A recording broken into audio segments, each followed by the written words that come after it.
Porque quiero mostraros un vídeo, Fronteras abiertas, el suicidio colectivo de Europa. Es el título del vídeo más polémico que circula por las redes. Ha sido censurado reiteradamente por YouTube. Ríos de gente entrando por las fronteras europeas, peleas, golpes, llantos y la intención de imponernos sus costumbres, de tener hijos con nosotros y acabar poco a poco con lo que representamos. Días después de que se confirmara que al menos uno de los terroristas del atentado múltiple ocurrido en París entró en Europa por la frontera de Grecia como refugiado. It is not quite on a biblical scale, but an exodus it certainly is. Migrants who've been trapped at the railway station in Budapest, now deciding to walk the hundreds of miles to Germany and what they see as the promised land. We are afraid. We are in danger every day, every minute. They're coming inside, the police. They want to kill each other. You have to do something. Someone has to protect us. ولكنهم فقدوا إخصابهم ويبحثون عن إخصاب عندنا ننجب منهم لأننا سوف نفتح بلادهم. خذوا اللاجئين سنطلبهم منكم قريبا.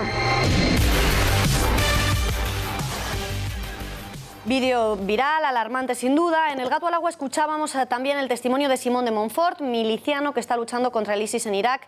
Sabe perfectamente, por tanto, lo que es el ISIS, combate a diario contra ellos. Y venía a decir que Europa está absolutamente loca abriendo la puerta a los refugiados. No se quiere dar cuenta de la gravedad del enemigo que se está metiendo en casa. Porque aquí estás viendo que no se quiere cortar el corredor de Mosul con Raqqa, porque a Irak le interesa que se vayan todos los terroristas que se puedan para Siria.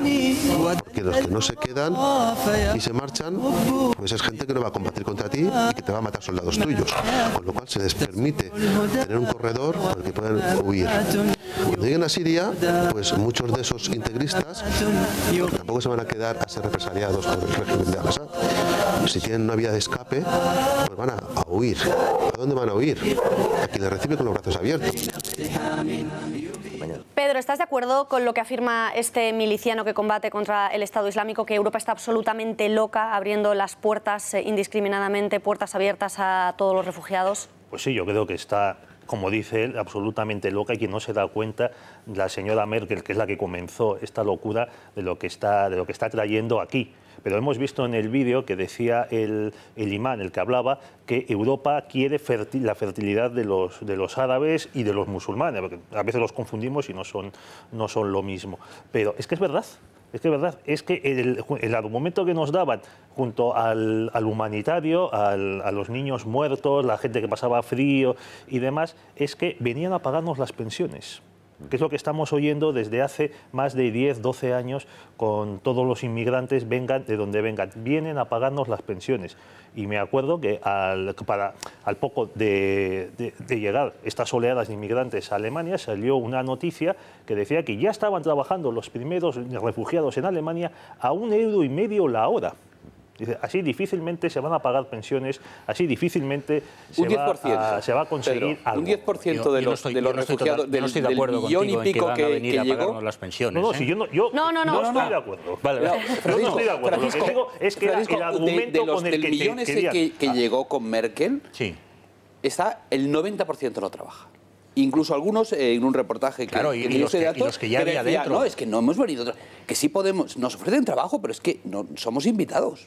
Los invitados no trabajan. Entonces, ¿qué es lo que quieren? ¿Prestaciones sociales? Claro. Que quieren las prestaciones sociales y que se les dé a ellos todas las ventajas que se les está negando, por ejemplo, a una familia española. Sí, pero a ver, ¿qué diferencia hay entre una familia española que está en la ruina, en la más mísera pobreza, y unos señores que vienen de Marruecos aquí? Y al de Marruecos se le pone una casa y se le da una pensión para que no dé la lata, ¿no? Y al nuestro, que ha estado pagando impuestos toda la vida, claro, lo dejamos pero que si se muera. es que la misma idea de vienen a pagar nuestras pero a lo mejor hay que adoptar que un modelo, tenemos la mitad, ¿no?, de la juventud española en paro. Es que a lo mejor hay que adoptar un modelo como el que tenían los alemanes con la inmigración, es decir, que en sus nóminas les retengan una parte importante para el pago de esas prestaciones, ¿no? O para lo que se ha construido ya aquí en España. Eso lo hizo Dinamarca, creo, ¿no? Eso lo tuvieron en Alemania en los años 60, 70. No, pero en Dinamarca a los refugiados, ¿os acordáis el escándalo de que les cogían joyas y tal? Porque luego hay otra cosa, Carlos, hay otra cosa que se confunde mucho, y es que no son lo mismo inmigrantes que refugiados. Ojo.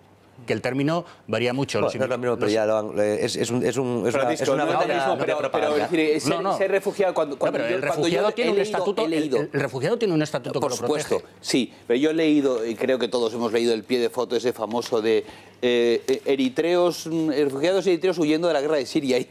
O sea, ya es que el periodista podría haberse cortado. Que también hemos empezado a denominar a refugiado a cualquiera que está dentro de un conflicto. No, si me permites, cuando los primeros refugiados que vinieron a España aceptados por el gobierno español dentro del reparto de refugiados eran eritreos. Sí, y venían refugiados, según ellos, de la guerra de Siria.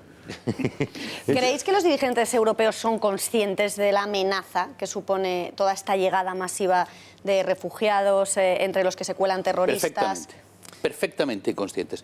Lo que pasa es que, vamos a ver, lo primero que hay que decir es que desmontar todo esto requiere desmontar buena parte de lo que nos han vendido durante décadas. Entonces, por eso por lo que no pueden hacerlo. Es decir, ¿cómo vamos a decir que todo lo que hemos estado contando son mentiras?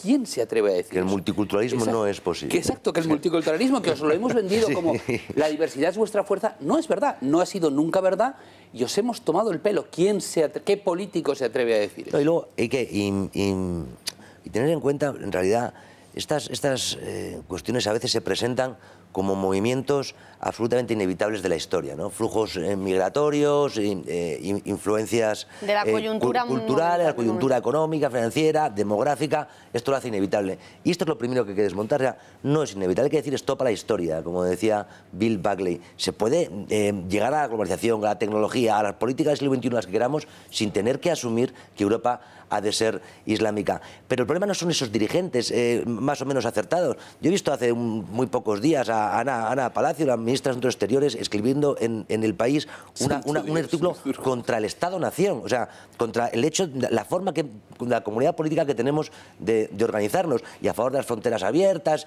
y del multiculturalismo. Y ella que ha sido ministra en un Estado-Nación. Y que cobra por eso, pero acabo de decir, ¿pero por qué lo hacen? Claro, es que en las Naciones Unidas, sentado en la Comisión de Derechos Humanos, está Arabia Saudí. No está está porque tienen mucho poder, porque el dinero, el petróleo y la fuerza demográfica dan mucho poder. Alonso, tú que has ejercido como corresponsal muchos años en Bruselas, por tu experiencia personal, ¿son los dirigentes europeos conscientes del problema que supone el tener esa cantidad de inmigración descontrolada que, como decías tú, no tratan de integrarse o ni siquiera los dirigentes tratan de integrarlos, sino que les dejan convivir en sus zonas? Yo creo que los políticos, no solo los dirigentes europeos, sino los políticos, no son conscientes de los problemas que trae la inmigración, principalmente porque no la viven. Ellos no viven en un barrio de inmigrantes, nunca han vivido en un barrio árabe y no saben lo que está pasando. Y no se trata solo de la delincuencia, del terrorismo, se trata de esa falta de integración total que hay en estos barrios. Yo he vivido en un barrio medio árabe y nunca he visto una pandilla de amigos de estas multiculturales, diversas. Y eso son para las o sea, no has visto estos anuncios Benetton, ¿no? Estos anuncios Benetton en Bélgica no eran. No existe. Hay zonas para árabes, zonas para europeos, y esto es así. El propio parque donde iba a pasear a mi perro tenía dos zonas. Y una era la zona europea, otra era la zona de los árabe. Perros europeos y la zona de los perros... Los árabes no tienen perros. No, claro, no llegan los perros. Últimamente está cambiando eso. Y entonces, ¿cómo hacían? Bueno, pero estaban en una zona, ellos estaban con sus familias y no se mezclaban para nada. Ellos están con sus familias, tú ahí te mezclas, simplemente, pues yo tenía el peluquero de abajo, el barbero era árabe, y me iba a cortar el pelo allí. Que no había muchos corresponsales tampoco de allí, ni políticos, cortándose el pelo en estos sitios. Y esta es la máxima convivencia que tienes con ellos. Es ir a saludar al señor de la tienda y nada más. Y por tu experiencia, ¿los políticos son conscientes de este problema? Los políticos son buenistas, entonces ellos creen que van a ganar votos. ¿Pero lo creen realmente o crees que es una pose que adoptan, como por ejemplo creen tanto Kiko como Carlos Esteban? Yo creo que hay muchos que lo creen realmente. Si hablas con ellos te das cuenta de que son bastante naifs muchas veces y no se enteran de lo que está pasando, porque ellos al final no van al barrio a hablar con la gente, ni a hablar ni siquiera con los propios musulmanes o con la gente que vivía ahí de antes. Ellos hablan con lobbies, tienen las opiniones de los lobbies y de todas estas cosas. O sea, no están a pie de calle, ¿no? Digamos. Eso los lobbies que dice Alonso,